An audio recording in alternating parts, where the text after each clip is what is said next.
So on page 26, let's do 28. Write the equation of a sine function. So I was just telling us sine as opposed to cosine. Doesn't really matter, not that much.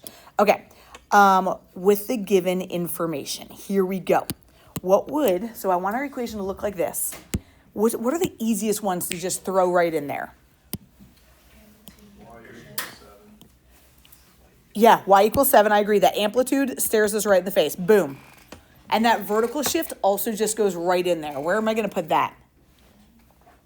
At the end of it. Yeah, I'm just going to be like minus 7.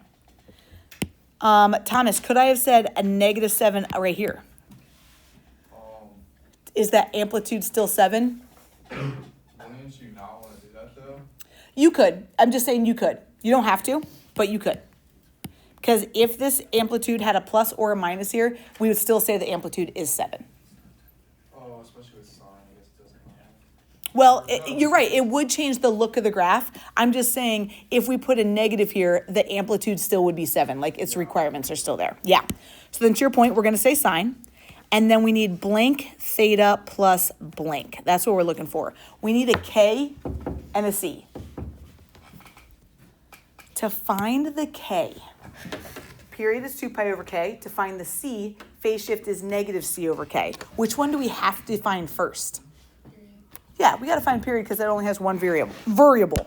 So I'm going to say, all right, the period is 2 pi over K. What is the period in this case?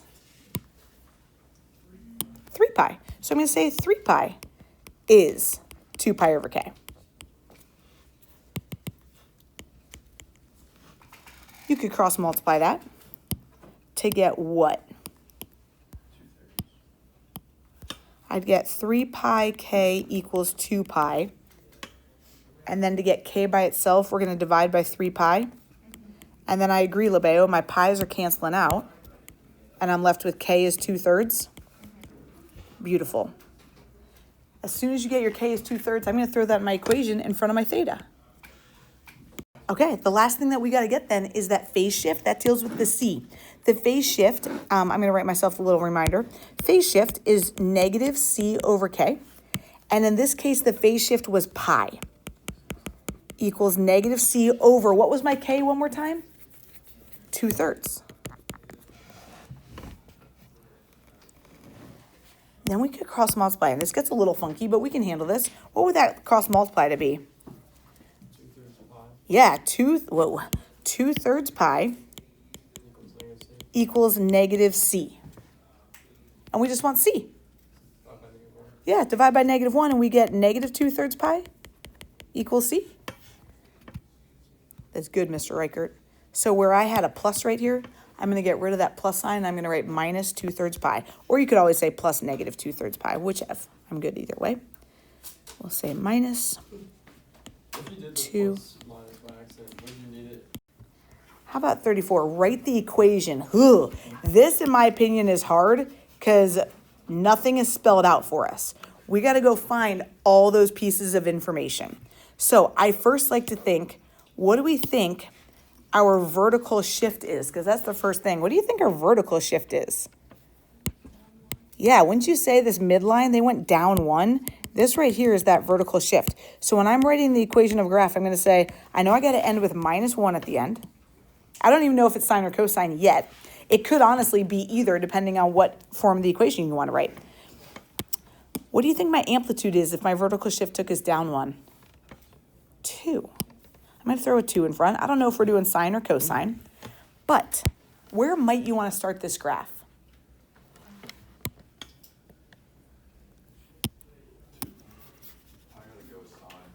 You're saying sine? I dig sine. Do you want to start at red dot? Do you want to start?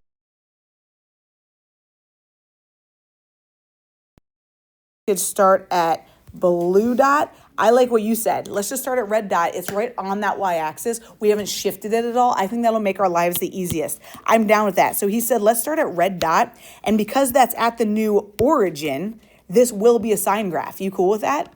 That will be sine.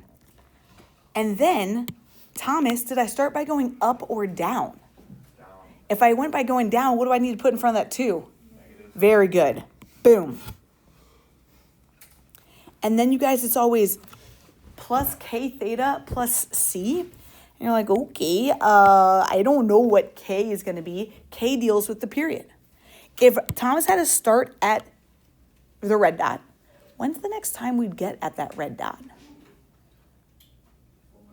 4 pi, right? Isn't the period of this graph 4 pi? So I'm going to write myself off to the note. I know period is 2 pi over k. And in this graph, the period was 4 pi equals 2 pi over k.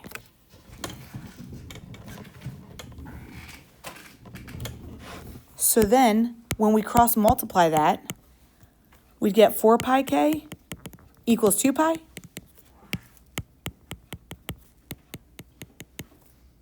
What's k going to be? Nice. My pi's cancel. 2/4 is just a half. So that half goes in front of my theta. My half is my k. Hey, Thomas, did you have a shift anywhere? No. No. So my plus c deals with that phase shift. We didn't shift anywhere, did we? Psh, I'm not putting any c. We didn't go anywhere. We didn't go left or right. We started right at that origin. So that's my equation. Boom. But I think that's hard.